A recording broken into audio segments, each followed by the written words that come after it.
Today marks the official withdrawal of Mali, Niger, and Burkina Faso from the West African regional bloc, ECOWAS. A single passport just shattered decades of Western grip on West Africa. Burkina Faso are going to launch a common biometric passport as they aim to solidify their alliance after splitting from regional bloc ECOWAS, which they claim is pro-West. In a dramatic move, Captain Ibrahim Traoré held up the new Alliance of Sahel States passport, not as a document, but as a symbol of rebellion. ECOWAS is furious. Europe is panicking, and the African Union completely blindsided. 3 nations, 1 passport, infinite consequences. These 3 nations have now formed a separate confederation called the Alliance of Sahel States, or AES, which has a strong mutual defense component amongst other aspirations. Welcome to the story of how Burkina Faso, Mali, and Niger just rewrote the rules of African sovereignty, and why everyone from Brussels to Beijing is scrambling to understand what this means for the future of the entire continent. The timing was deliberate. The symbolism was unmistakable. As the clock struck midnight on January 29, 2025, 3 West African nations officially broke free from ECOWAS. But instead of mourning their departure, they celebrated with something unprecedented: the launch of their own passport system. Captain Ibrahim Traoré, the young revolutionary leader who has become the face of African resistance to Western influence, became the first person to receive the newly minted Alliance of Sahel States passport. The image of him holding that burgundy document sent ripples across the globe. To him, it was a declaration that the 3 nations were charting their own course after decades of being told how to run their countries and manage their resources. You see, what makes this story even more fascinating is that nobody saw it coming, and the speed and coordination with which the Alliance of Sahel States executed this move left everyone scrambling for responses. The Alliance of Sahel States, or AES, was born from frustration, forged in crisis, and solidified by a shared vision of true African independence. To understand the earthquake that happened on January 29th, we need to go back to where it all began. It started with coups, 3 military takeovers in 3 different countries that the international community initially dismissed as just another round of African instability. But these weren't ordinary coups. These were coordinated revolutions led by young, educated military officers who had a very specific vision for their country's future. First came Mali in 2020, then Burkina Faso in 2022, followed by Niger in 2023. Each time the pattern was the same. Frustrated military officers, tired of watching their countries struggle while foreign powers extracted wealth and resources, decided enough was enough. They weren't just overthrowing governments. They were overthrowing an entire system of dependency. The response from ECOWAS was swift and predictable: sanctions, threats, suspension of membership. The international community, led by France and supported by the United States and European Union, applied pressure through every available channel. But instead of forcing these nations back into line, the pressure had the opposite effect. It pushed them together. By September 2023, the Alliance of Sahel States was born. What started as a mutual defense pact quickly evolved into something much more ambitious: a confederation of nations committed to breaking free from what they saw as neo-colonial control. The leaders of these 3 nations aren't your typical African strongmen. Captain Ibrahim Traoré of Burkina Faso is just 36 years old, with a sociology degree and a vision of Pan-African unity that would make Kwame Nkrumah proud. Colonel Assimi Goïta of Mali and General Abdourahmane Tiani of Niger share similar profiles: young, educated, and absolutely determined to chart a new course for their countries. But here's what makes their story even more compelling: they're succeeding where others have failed. Despite international sanctions, despite being cut off from traditional Western support, despite facing one of the world's most challenging security environments, the AES countries are showing remarkable economic growth. Niger became the 3rd fastest growing economy in the world in 2024. Burkina Faso posted 5.4% growth. Mali achieved 3.7% growth. These aren't the numbers you'd expect from countries supposedly in crisis. They're the numbers of nations that have found new partners, new sources of investment, and most importantly, new confidence in their own abilities. The passport launch on January 29th was the culmination of months of careful planning. But it was also a masterclass in strategic communication. By choosing to launch their new document on the exact day their ECOWAS membership expired, the AES leaders sent a clear message: we're not running away from regional integration. We're creating our own version of it. The passport itself is more than just a travel document. It's a symbol of sovereignty, a declaration of independence, and a practical tool for the kind of regional integration that these countries believe Africa truly needs. Unlike the long-promised but never delivered African Union passport, the AES passport became reality within months of being announced. But here's where the story gets really interesting. The international reactions have been everything from panicked to dismissive to grudgingly respectful. And each reaction reveals something profound about how the world views Africa and African agency. The last reaction was perhaps the most telling. The organization that had spent months threatening these three countries with everything from military intervention to complete isolation suddenly found itself trying to minimize the impact of their departure. Official statements spoke of business as usual and encouraged member states to continue recognizing the travel documents of the departed nations. But behind the diplomatic language, there was genuine shock. ECOWAS had never faced a coordinated departure of this magnitude. The three countries represented more than half of the organization's territory and a significant portion of its population and resources. Their departure wasn't just an administrative change. It was an existential crisis for an organization that had positioned itself as the future of West African integration.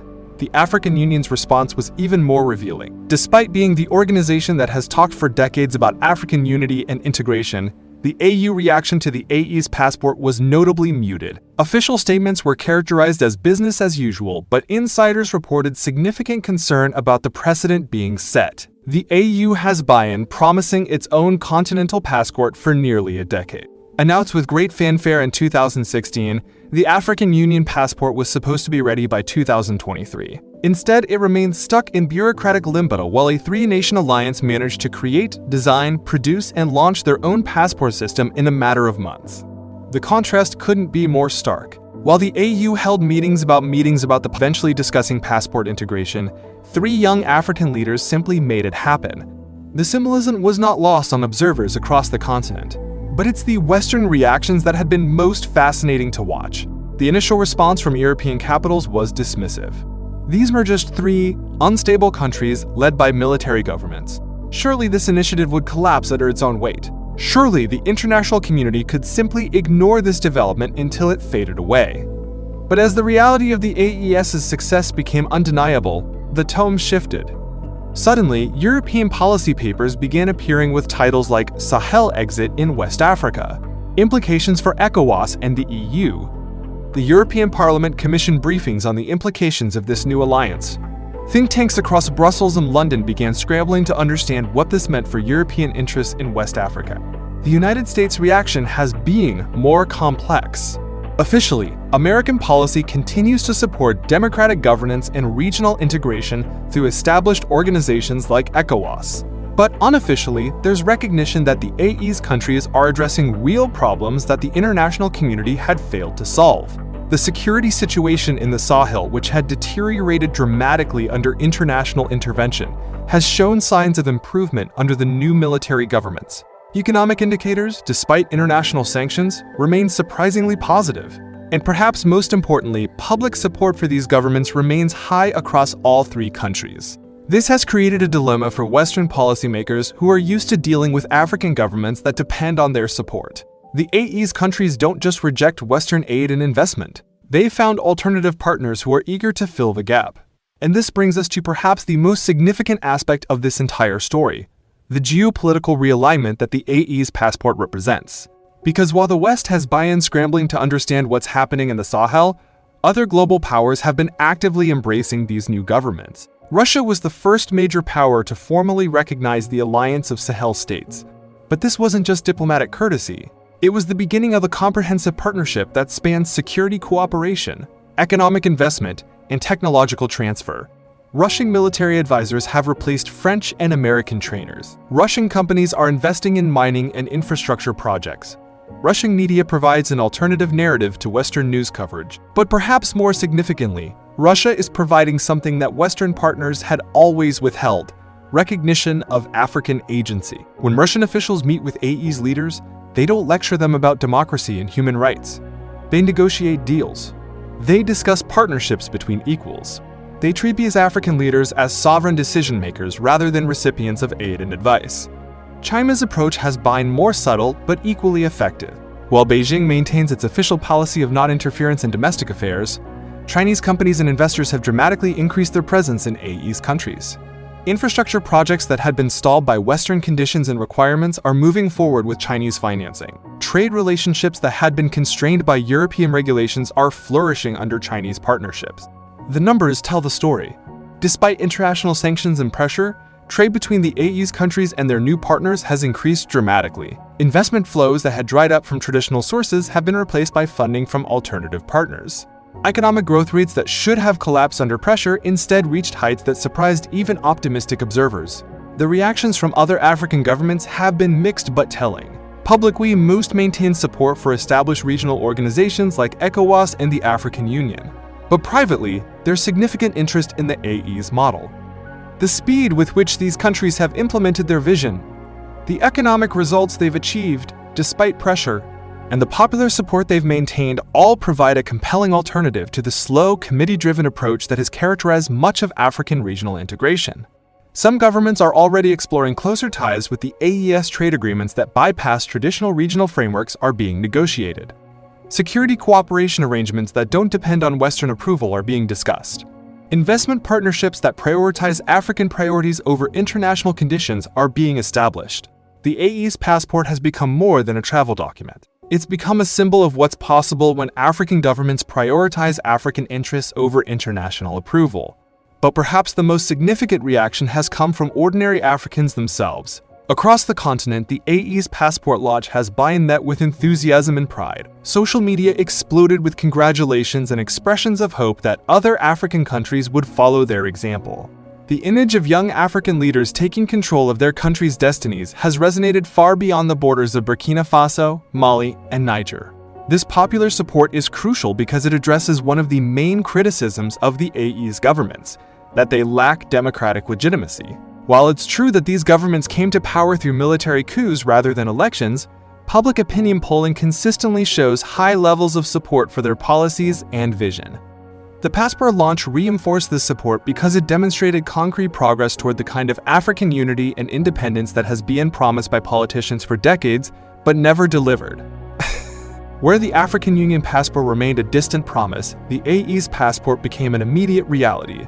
Where ECOWAS integration had stalled on bureaucratic procedures and external conditions, AES integration moved forward based on shared African priorities. Where traditional regional organizations had failed to address security challenges, unemployment, and economic dependency, the AES was showing results. This popular legitimacy has implications that extend far beyond the Sahel. If military governments can achieve better results for their populations than democratic governments that follow international prescriptions, what does that say about the models of governance that have been promoted across Africa for the past several decades? The AES passport launch has forced uncomfortable questions about effectiveness versus legitimacy, about sovereignty versus international integration, and about African priorities versus global standards. These are questions that go to the heart of contemporary debates about development, governance, and self-determination. And the answers that emerge from these questions will shape not just the future of West Africa, but the future of the entire continent. The economic implications of the AES passport system are already becoming clear, and they're more significant than most observers initially realized. This isn't just about travel convenience. It's about creating an integrated economic space that can compete on the global stage without depending on external approval or support. The three AES countries possess some of Africa's most valuable natural resources. Niger has some of the world's largest uranium deposits. Mali is a significant gold producer. Burkina Faso has substantial mineral wealth.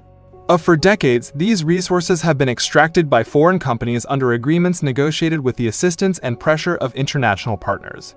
The AES passport represents the beginning of a new approach. By creating their own system of regional integration, these countries can negotiate resource extraction agreements as a bloc, rather than as individual nations competing against each other for foreign investment. They can coordinate policies to ensure that resource wealth benefits their populations, rather than primarily enriching foreign shareholders.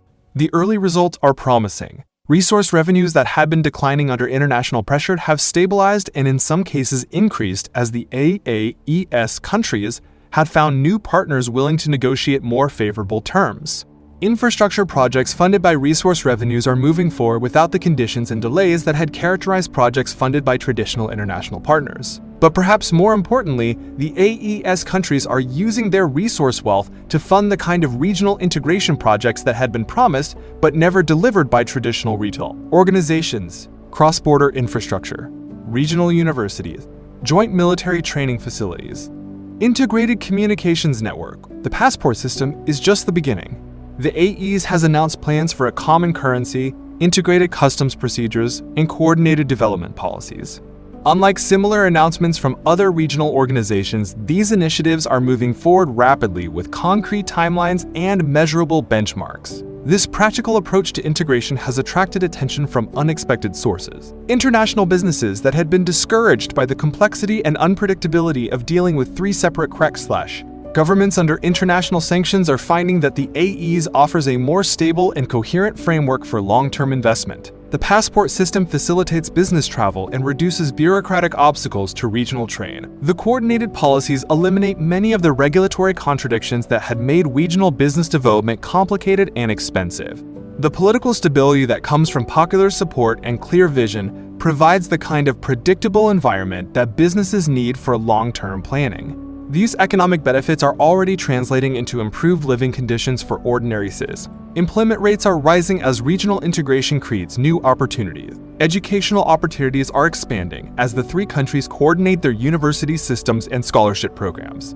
Healthcare access is improving as medical professionals can move freely between countries and share expertise. The contrast with the economic situation in neighboring ECOWAS countries is becoming increasingly stark. While AES countries show consistent growth and development, several ECOWAS members are struggling with economic stagnation, political instability, and popular dissatisfaction with government performance. This economic divergence is perhaps the most powerful argument for the AES model. It's not just about sovereignty and independence in the abstract. It's about delivering better results for African populations through African-led initiatives that prioritize African needs over international requirements. The security implications of the AES passport and the broader alliance it represents are equally significant. The Sahel region has been plagued by insurgency, terrorism, and criminal networks for over a decade. International interventions, including major operations by France, the United States, and the United Nations, had failed to stabilize the situation. In many cases, they had made it worse. The AES countries have taken a fundamentally different approach to security cooperation. Rather than depending on external partners with their own agendas and limitations, they've created integrated security structures that can respond quickly and effectively to regional threats. The passport system supports this security cooperation by facilitating rapid movement of security personnel between countries. Joint operations that had been complicated by bureaucratic procedures and diplomatic sensitivities can now be coordinated efficiently. Intelligence sharing that had been constrained by external oversight and conditions can now flow freely between trusted partners. The results have been impressive. Terrorist incidents that had been increasing year over year under international security arrangements have declined significantly since the AES began coordinating security operations. Border regions that had been effectively ungoverned are now under the control of joint AES security forces. Criminal networks that had exploited jurisdictional gaps between countries are facing coordinated pressure from integrated security operations. But perhaps more importantly, the AES security approach has popular legitimacy that international operations never achieved. Local populations that had been suspicious of foreign military presence are supportive of regionally coordinated security efforts led by their own governments. Intelligence that had been difficult to gather under foreign oversight is now flowing from communities that trust their governments to use it appropriately. This security success has implications that extend far beyond the three AES countries. Other African governments facing similar security challenges are studying the AES model with interest. If three relatively small countries can succeed where major international operations have failed, what does that suggest about the most effective approaches to African security challenges? The AES passport has become a symbol of this security success because it represents the kind of sovereignty and self-determination that makes effective security cooperation possible. When governments control their own policies rather than implementing externally designed programs, when security forces answer to their own populations rather than foreign oversight bodies, when intelligence and operations serve national and regional interests rather than global agendas, the results speak for themselves. But the most profound implications of the AES passport launch may be political rather than economic or security-related. This initiative represents a new model of African governance that challenges fundamental assumptions about legitimacy, effectiveness, and self-determination that have dominated international policy decades.